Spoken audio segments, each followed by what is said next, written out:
नमस्कार दोस्तों, आज के लर्निंग वीडियो में आप सभी का बहुत बहुत स्वागत है। दोस्तों आज के इस वीडियो में हम सीखेंगे स्पेशल ऑर्डर्स के बारे में। जैसा कि आपने काफ़ी बार सुना भी होगा जीटीडी ऑर्डर जिसको कहा जाता है। तो इस तरह की कई तरह की टर्मिनोलॉजी है, मैं यहाँ पे मेंशन कर देता हूँ कि किन किन ऑर्डर्स के बारे में आज हम चर्चा करने वाले हैं, इनमें क्या डिफरेंस होता है और आप इनका इस्तेमाल किस तरीके से कर सकते हैं। तो दोस्तों यहाँ पे सबसे पहले जान लेते हैं कि इन ऑर्डर्स की यूटिलिटी क्या है। देखिए दोस्तों, जब भी आप कोई ऑर्डर प्लेस करते हैं एक्सचेंज के ऊपर, तो आपको मालूम होगा कि उस ऑर्डर की जो वैलिडिटी होती है, वो जो ट्रेडिंग डे है, उस दिन जब मार्केट बंद हो जाती है तो सारे पेंडिंग ऑर्डर्स जो हैं एक्सचेंज कैंसिल कर देती है। लेकिन दोस्तों इन स्पेशल ऑर्डर्स के द्वारा आपको डेली बेसिस पे जाके ऑर्डर प्लेस करने की आवश्यकता नहीं होती। आपका ब्रोकर जो है जितने भी पेंडिंग ऑर्डर्स होते हैं उनको दोबारा प्लेस कर देता है अगले दिन, और अगर आपका ऑर्डर एग्जीक्यूट हो जाता है या जब भी आपका जौन सा ऑर्डर आप प्लेस कर रहे हैं तो वो जब एग्जीक्यूट हो जाएगा तो आपको पता चल जाएगा। तो आपको डेली बेसिस पे जाके बाय या सेल के ऑर्डर्स प्लेस करने की आवश्यकता नहीं है। आप एक बार ऑर्डर प्लेस करेंगे तो वो ऑर्डर जो है अगर उस दिन एक्सचेंज कैंसिल कर भी देती है तो अगले दिन ब्रोकर आपके बिहाफ पे जाके सभी पेंडिंग ऑर्डर्स को फिर से प्लेस कर देगा। तो दोस्तों अगर आप मान लीजिए कोई एक स्टॉक है आपके पास, वो स्टॉक मान लीजिए 240 का आपने खरीदा, इस समय शेयर का प्राइस 300 चल रहा है, आप उसको 340 पे बेचना चाहते हैं, तो वहां पे आप एक बार ऑर्डर प्लेस कर दीजिए, जीटीटी ऑर्डर या जीटीडी ऑर्डर आप प्लेस कर दीजिए। तो आप जब भी वो ऑर्डर एग्जीक्यूट होगा, मतलब वो स्टॉक उस पर्टिकुलर प्राइस पे जाएगा, वो ऑर्डर एग्जीक्यूट हो जाएगा, आपको डेली बेसिस पे जाके ऑर्डर प्लेस करने की आवश्यकता नहीं है। तो दोस्तों ये था इसका यूटिलिटी या इसका पर्पस। अब जान लेते हैं कि ये अलग अलग ऑर्डर की जो टाइप्स होती हैं इनके बीच में क्या डिफरेंस होता है। दोस्तों पहला जो है वो जीटीडी ऑर्डर है, इसकी फुल फॉर्म होती है गुड टिल डेट। तो दोस्तों ये जो ऑर्डर है ये वैलिड रहता है या एक्टिव रहता है एक पर्टिकुलर डेट तक, जो डेट आप स्पेसिफाई करते हैं इस पर्टिकुलर ऑर्डर को प्लेस करने के लिए। तो दोस्तों यहाँ पे ये जो डेट होती है नॉर्मली ब्रोकर्स डिसाइड करते हैं कि आप कितने दिन तक का ऑर्डर प्लेस कर सकते हैं। नॉर्मली ये जो है 30 दिन होते हैं, इसके अंदर 30 डेज तक का आप यहाँ पे ऑर्डर प्लेस कर सकते हैं। तो मान लीजिए आज आपने एक ऑर्डर प्लेस किया जीटीडी ऑर्डर, बाय का भी हो सकता है, सेल का भी हो सकता है। तो ये जो ऑर्डर है ये एक्टिव रहेगा या वैलिड रहेगा 30 डेज तक, या अगर आपकी कंडीशन पहले फुलफिल हो जाती है तो ये ऑर्डर जो है अपने आप एग्जीक्यूट हो जाएगा। लेकिन अगर आपकी कंडीशंस फुलफिल नहीं होती, मान लीजिए आप इसको 340 पे बेचना चाहते हैं और वो प्राइस नहीं आता अगले 30 दिन तक, तो ये ऑर्डर ऑटोमेटिकली कैंसिल हो जाएगा। दोस्तों एक और महत्वपूर्ण बात मैं आपको बताना चाहूँगा, मुझे काफ़ी बार कमेंट सेक्शन में देखने को मिलता है कि हमने ये स्पेशल ऑर्डर्स प्लेस किए लेकिन ये एग्जीक्यूट नहीं हुए। तो इन ऑर्डर्स के बारे में सीखने के बाद मैं आपको बताऊँगा 7 ऐसे कारण जिनकी वजह से ये ऑर्डर्स जो हैं एग्जीक्यूट क्यों नहीं होते। तो आपको उन बातों का ध्यान रखना है ताकि आपका ऑर्डर जो है वो एग्जीक्यूट हो जाए। अब दोस्तों चलते हैं दूसरे ऑर्डर की तरफ, जीटीसी ऑर्डर। दोस्तों इसकी फुल फॉर्म होती है गुड टिल कैंसल। नॉर्मली ये लॉन्गर वैलिडिटी का होता है, लगभग 1 साल मतलब अप टू 1 ईयर तक आप ये ऑर्डर जो है प्लेस कर सकते हैं। तो यहाँ पे भी जो आपने कंडीशंस मेंशन करी, अगर वो कंडीशंस 1 साल से पहले फुलफिल हो जाती हैं आपका ऑर्डर एग्जीक्यूट हो जाएगा, या अगर 1 साल तक वो नहीं फुलफिल होती तो 1 साल बाद ये ऑर्डर ऑटोमेटिकली कैंसिल हो जाएगा। तो बेसिकली ये जो ऑर्डर है ये एक्टिव रहेगा 1 साल तक या 365 दिन तक, और ये नॉर्मली लॉन्गर वैलिडिटी का ऑर्डर होता है। जैसा कि मैंने आपको बताया, नॉर्मली आप देखेंगे जीटीडी और जीटीसी ऑर्डर्स के अंदर कोई ज़्यादा डिफरेंस नहीं होता। ये कोई ब्रोकर इसको जीटीडी बोलता है, कोई जीटीसी बोलता है, लेकिन नॉर्मली आप देखेंगे कि जीटीडी जो हैं वो थोड़े कम ड्यूरेशन के ऑर्डर्स होते हैं, नॉर्मली 30 दिन, जैसा कि मैंने आपको बताया। जीटीसी जो हैं वो लंबी ड्यूरेशन या लॉन्गर वैलिडिटी के ऑर्डर्स होते हैं, लेकिन टेक्निकली इन दोनों के बीच में कुछ ज़्यादा फर्क नहीं होता। तो दोस्तों यहाँ पे अब तीसरा ऑर्डर होता है जीटीटी ऑर्डर। तो बेसिकली ये जो इसकी फुल फॉर्म है गुड टिल ट्रिगर। दोस्तों जब भी आप ये ऑर्डर प्लेस करते हैं वहाँ पे एक ट्रिगर प्राइस होता है, तो जब तक ये ऑर्डर ट्रिगर नहीं होता ट्रिगर मतलब जब तक ये ऑर्डर एग्जीक्यूट नहीं होता आपकी बताई हुई कंडीशंस के हिसाब से, तब तक ये ऑर्डर वैलिड रहता है। और इसकी भी जो एक टाइम वाइज वैलिडिटी रहती है 1 साल की रहती है। यहाँ पे जो कंडीशंस हैं दोस्तों वो हो सकती है स्टॉप लॉस की या टारगेट की। जैसा कि आप देखेंगे जब भी आप ये ऑर्डर प्लेस करते हैं तो स्टॉप लॉस मान लीजिए आपने डिसाइड किया 2% का, तो ये इसकी जो कंडीशन है इस ऑर्डर की वो रहेगी स्टॉप लॉस 2%, जो भी उस दिन पर्टिकुलर प्राइस है तो उसके बेसिस के ऊपर एक स्टॉप लॉस यहाँ पे फिक्स हो जाएगा। आप एब्सोल्यूट टर्म्स में भी डिसाइड कर सकते हैं।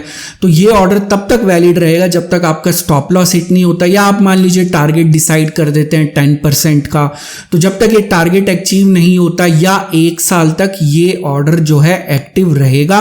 अगर 1 साल से पहले जो है ये टारगेट हिट हो जाता है तो ऑब्वियसली ये ऑर्डर एग्जीक्यूट हो जाएगा, लेकिन अगर 1 साल तक टारगेट नहीं हिट होता या स्टॉप लॉस नहीं हिट होता तो ऑब्वियसली ये जो ऑर्डर है ये एक्टिव रहेगा। दोस्तों चौथे नंबर पे है VTC ऑर्डर। इसका जो फुल फॉर्म है वो है वैलिड टिल कैंसिलेशन। दोस्तों ये एक छोटी वैलिडिटी का ऑर्डर होता है GTT के मुकाबले। तो नॉर्मली इसकी वैलिडिटी 45 डेज की होती है और 45 डेज तक ये ऑर्डर एक्टिव रहता है। अगर आपकी कंडीशंस फुलफिल नहीं होती, जब भी ये फुलफिल हो जाती है विद इन 45 डेज, तो आपका ये ऑर्डर एग्जीक्यूट हो जाएगा। दोस्तों पांचवा और आखिरी है IOC की फुल फॉर्म है इमीडिएट और कैंसल। बेसिकली दोस्तों ये एक 0 ड्यूरेशन का ऑर्डर होता है जो कि उसी टाइम एग्जीक्यूट होता है। जैसे ही आप ये ऑर्डर प्लेस करेंगे वो उसी टाइम एग्जीक्यूट हो जाता है। नॉर्मली इसका इस्तेमाल लार्ज ऑर्डर्स को प्लेस करने के लिए किया जाता है ताकि आप मार्केट का जो प्राइस है या स्टॉक का जो प्राइस है उसको इन्फ्लुएंस ना करें। मान लीजिए आपने एक बहुत बड़ा ऑर्डर प्लेस किया किसी एक स्टॉक के अंदर, वहाँ पे आपने 300 रुपये के ऊपर 1 लाख शेयर्स बाय करने हैं, 50,000 शेयर्स बाय करने हैं, तो वहाँ पे 300 के ऊपर जितने भी आपके नंबर ऑफ शेयर सेलिंग के लिए अवेलेबल होंगे उतने जो है एग्जीक्यूट हो जाएंगे। मान लीजिए 5,000 शेयर्स इस समय 3,000 के प्राइस पे सेलिंग के लिए अवेलेबल है, 5,000 उसी टाइम एग्जीक्यूट हो जाएगा ये ऑर्डर, और बाकी 95,000 जो शेयर्स हैं, आपका टोटल ऑर्डर 1 लाख का था तो 5,000 आपको शेयर्स मिल जाएंगे, 95,000 कैंसिल हो जाएंगे। तो इससे क्या है कि आप मार्केट के प्राइस को इन्फ्लुएंस नहीं करेंगे और यहाँ पे आप एक बड़ा ऑर्डर जो है प्लेस कर सकते हैं बिना मार्केट को इन्फ्लुएंस किए हुए। तो दोस्तों ये थे 5 प्रकार के स्पेशल ऑर्डर्स। अब हम यहाँ पे जान लेते हैं कि ये जो ऑर्डर्स आप कई बार कमेंट सेक्शन में लिखते हैं कि मेरे ऑर्डर्स जो हैं एग्जीक्यूट नहीं हुए, उसके पीछे क्या कारण है। दोस्तों यहाँ पे एक और मैं चीज़ बताना चाहूँगा कि जब भी आप ये ऑर्डर प्लेस करें, हर एक ब्रोकर की कंडीशंस अलग अलग हो सकती हैं इन ऑर्डर्स को लेके। हो सकता है कोई आपको 45 दिन की वैलिडिटी के लिए प्लेस करने दे, कोई आपको 30 दिन की वैलिडिटी के लिए प्लेस करने दे, तो आप उन कंडीशंस को एक बार अच्छे से जांच लें। तो दोस्तों अब जान लेते हैं उन कारणों का कि जिनकी वजह से ये स्पेशल ऑर्डर्स एग्जीक्यूट नहीं होते। ये एक बहुत बड़ी शिकायत होती है कि मेरे ऑर्डर प्लेस किए गए थे लेकिन वो एग्जीक्यूट नहीं हुए। दोस्तों यहाँ पे सबसे पहला जो प्रमुख कारण होता है, हम जब भी ऑर्डर प्लेस करते हैं वहाँ पे 2 तरह के प्राइस वहाँ पे आपको मेंशन करने पड़ते हैं। एक होता है ट्रिगर प्राइस और एक होता है लिमिट प्राइस। दोस्तों एक जो सबसे बड़ी गलती हम करते हैं कि वहाँ पे लिमिट और ट्रिगर प्राइस जो है वो दोनों को बराबर रखते हैं, मतलब जो प्राइस हमारा ट्रिगर प्राइस है वही हमारा लिमिट प्राइस हो जाता है। अब दोस्तों इसमें दिक्कत क्या होती है कि मान लीजिए आपने 340 के ऊपर कोई शेयर सेल करना है, तो वहाँ पे आपने ये दोनों प्राइस जो है 340 रुपये रखे, लेकिन जब ये प्राइस ट्रिगर हुआ, जैसे ही ये प्राइस ट्रिगर हुआ, वहां पे दोस्तों मान लीजिए आपका ऑर्डर था 1000 शेयर्स का, लेकिन यहाँ पे 340 एग्जैक्ट 340 के ऊपर केवल 50 शेयर्स जो हैं वो सेलिंग के लिए अवेलेबल थे। तो यहाँ पे होगा क्या कि 50 शेयर्स का ऑर्डर तो एग्जीक्यूट हो जाएगा, लेकिन 950 का ऑर्डर जो है वो कैंसिल हो जाएगा और प्राइस चाहे इससे ऊपर चला जाए, आपको लगेगा अरे यार मैंने तो 340 का ऑर्डर प्लेस किया था, प्राइस यहाँ तक आया भी, इसके ऊपर भी गया, लेकिन मेरा ऑर्डर यहाँ पे प्लेस नहीं हुआ। तो दोस्तों ये सबसे बड़ा कारण होता है कि जहाँ पे हम लिमिट और ट्रिगर प्राइस सेम रखते हैं, इस वजह से ये GTD या GTT ऑर्डर्स जो हैं बाय या सेल के वो एग्जीक्यूट नहीं होते। तो यहाँ पे दोस्तों इसका सोल्यूशन ये है कि अगर आप बाय कर रहे हैं, बाय ऑर्डर प्लेस कर रहे हैं, तो वहाँ पे आपका जो ट्रिगर प्राइस है वो आपका ट्रिगर प्राइस जो है कम होना चाहिए लिमिट प्राइस से, तभी आपका वहां पे बाय ऑर्डर जो है वो एग्जीक्यूट होगा। अगर आप सेल ऑर्डर प्लेस कर रहे हैं तो वहां पे आपका ट्रिगर प्राइस जो है वो लिमिट प्राइस से ज्यादा होना चाहिए। तो इस चीज का आप ध्यान रखिएगा। तो यहाँ पे आप जो है अगर इस बात का ध्यान रखेंगे तो आपका ऑर्डर डेफिनेटली यहाँ पे एग्जीक्यूट हो जाएगा। दोस्तों यहाँ पे दूसरा एक और प्रमुख कारण होता है कि जब भी कोई कॉर्पोरेट एक्शन होता है तो ये जितने भी स्पेशल ऑर्डर्स होते हैं ये कैंसिल कर दिए जाते हैं ब्रोकर्स के द्वारा। तो यहाँ पे कॉर्पोरेट एक्शन क्या होता है, मान लीजिए कोई बोनस इशू निकाला गया या स्टॉक को स्प्लिट कर दिया गया या डिविडेंड डिक्लेयर किया गया, तो ऐसी सिचुएशंस के अंदर क्या है कि ये स्पेशल ऑर्डर्स को कैंसिल कर दिया जाता है ताकि आपको यहाँ पे कोई नुकसान ना हो। तो आपको देखना पड़ेगा कि जब भी कोई कॉर्पोरेट एक्शन होता है तो वहां पे आपको दोबारा जाके ऑर्डर को प्लेस करना पड़ेगा। दोस्तों यहाँ पे तीसरा जो कारण होता है कि कई बार वैलिडिटी एक्सपायर हो जाती है, हमें पता नहीं लगता, तो इसके पीछे भी कई कारण होते हैं। तो यहाँ पे मान लीजिए आपने 30 दिन की वैलिडिटी का ऑर्डर प्लेस किया और आपको शायद ध्यान नहीं रहा, आप इसी पॉइंट के ऊपर हैं कि मैंने तो ऑर्डर प्लेस किया हुआ है, या आप इसी जो है सोच के अंदर है कि मैंने तो ऑलरेडी ऑर्डर प्लेस किया हुआ है, लेकिन आपकी वैलिडिटी एक्सपायर हो गई ऑर्डर की। तो जैसे ही वैलिडिटी एक्सपायर हो जाएगी वो ऑर्डर अपने आप कैंसिल हो जाता है, जैसे कि मैंने आपको थोड़ी देर पहले बताया। दोस्तों यहाँ पे चौथे नंबर का कारण होता है कि जिस दिन ऑर्डर ट्रिगर हो सकता है आपके पास रिक्वायर्ड मार्जिन्स ना हो।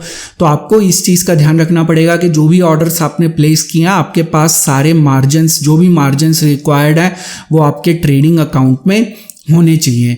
दोस्तों यहाँ पे 5वें नंबर का पॉइंट है कि जो टी पिन ऑथेंटिकेशन के द्वारा अगर आप मान लीजिए ऑर्डर प्लेस करते हैं तो टी पिन की जो ऑथराइजेशन है या ऑथेंटिकेशन है ये 90 दिन तक वैलिड होती है। तो 90 दिन के बाद ये ऑटोमेटिकली एक्सपायर हो जाती है।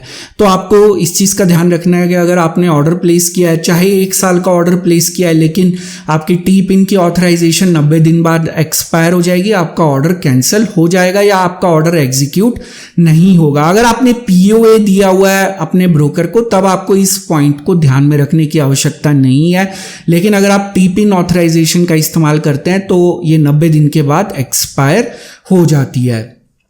दोस्तों यहाँ पे 6ठे नंबर का जो कारण रहता है कि अगर मान लीजिए आप यहाँ पे डेरिवेटिव्स के अंदर कोई ऑर्डर प्लेस कर रहे हैं तो एक्सपायरी वाले दिन सभी ऑर्डर्स अपने आप ऑटोमेटिकली कैंसिल हो जाते हैं। ये एक बहुत कॉमन सेंस की बात है, लेकिन हम जो है ध्यान नहीं रखते कि कई बार के एक्सपायरी वाले दिन मतलब जो हमारा ऑर्डर है वो किस एक्सपायरी का है। तो यहाँ पे इस चीज़ का ध्यान रखिए कि एक्सपायरी वाले दिन सारे ऑर्डर्स ऑटोमेटिकली कैंसिल हो जाते हैं। और दोस्तों 7वां और सबसे महत्वपूर्ण पॉइंट जिसका संबंध जो है वो आपका वैलिडिटी एक्सपायरी से भी है कि यहाँ पे जितने दिन का आप ऑर्डर प्लेस कर रहे हैं उसके अंदर हॉलीडेज भी इंक्लूडेड होती हैं। तो दोस्तों जैसा कि हफ्ते में आप जानते हैं या महीने में आप जानते हैं कि हफ्ते के दौरान केवल 5 दिन ट्रेडिंग होती है, महीने में लगभग 22 के आसपास जो है नॉर्मली ट्रेडिंग डेज होते हैं, 22-23 के आसपास ट्रेडिंग डेज होते हैं। लेकिन अगर आपने 30 दिन का ऑर्डर यहाँ पे प्लेस किया तो हम कई बार ये सोचते हैं कि ये 30 जो है नंबर ऑफ ट्रेडिंग डेज हैं। ऐसा नहीं होता, ये टोटल नंबर ऑफ डेज होते हैं जिसके अंदर अगर बीच में हॉलीडेज आ जाती हैं तो वो भी यहाँ पे इंक्लूडेड होती हैं। तो दोस्तों ये थे 7 प्रमुख कारण जिनकी वजह से स्पेशल ऑर्डर्स जो है एग्जीक्यूट नहीं होते। आप इन 7 बातों का ध्यान रखेंगे तो आपका ऑर्डर डेफिनेटली यहाँ पे ट्रिगर होगा। तो दोस्तों मुझे उम्मीद है कि आपके जितने भी सवाल थे स्पेशल ऑर्डर से संबंधित उनका जवाब मैंने देने की कोशिश करी। मैं फिर से आपको सचेत करना चाहूँगा कि हर एक ब्रोकर की कंडीशंस अलग अलग होती हैं इन ऑर्डर्स को लेके, तो इसलिए आप जब भी कोई ये ऑर्डर प्लेस करें वहाँ पे ब्रोकर की क्या कंडीशन है उसको आप ध्यान से पढ़ ले।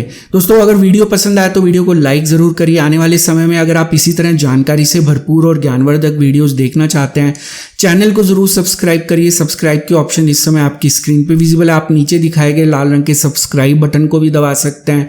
उसके साथ दिखाए गए बेल आइकन को क्लिक करना मत भूलिएगा, ताकि जब भी कोई नया वीडियो अपलोड हो उसकी नोटिफिकेशन तुरंत आपको अपनी ऐप या ईमेल के ऊपर मिल जाए। दोस्तों, इस वीडियो का एक डिस्क्लेमर भी है जो कि आपको अपनी स्क्रीन पे दिखाई दे रहा होगा। ये वीडियो मैंने सिर्फ एक एजुकेशन, लर्निंग और इन्फॉर्मेशन के पॉइंट ऑफ व्यू से बनाया था। यहाँ पे मेरी आपको कोई सजेशन, सलाह या राय नहीं है कि आप किसी भी स्टॉक इंडेक्स में किसी भी तरह का कोई ऑर्डर बाय, सेल या होल्ड का प्लेस करें। किसी भी निवेश या ट्रेड से पहले अपने फाइनेंशियल प्लानर या इन्वेस्टमेंट एडवाइजर की सलाह जरूर ले लें। तो दोस्तों, आज का वीडियो देखने के लिए बहुत बहुत शुक्रिया। हम फिर मिलेंगे अगले वीडियो में एक नई लर्निंग के साथ, एक नई जानकारी के साथ, एक नई सीख के साथ। तब तक आप अपना ध्यान रखें।